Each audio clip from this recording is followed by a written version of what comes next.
Okay, last night we were hit with what is called a bomb cyclone.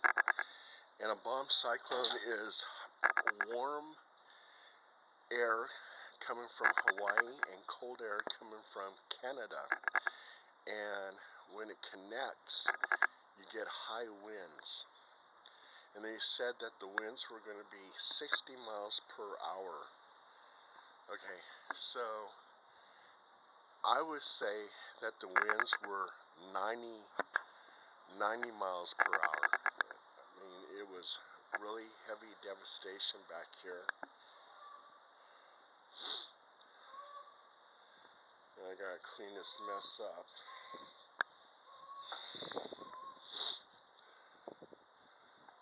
I got tree limbs everywhere.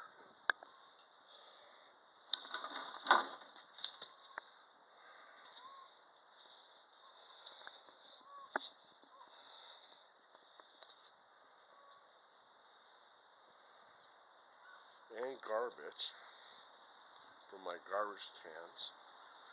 So anyway, this is the mess I have to clean up from a bomb cyclone here in Sacramento. So I might as well get started.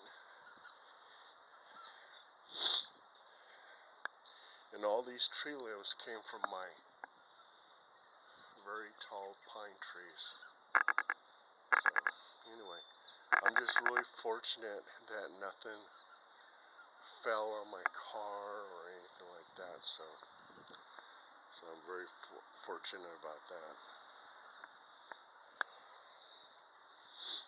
Okay, so let me start cleaning up around here.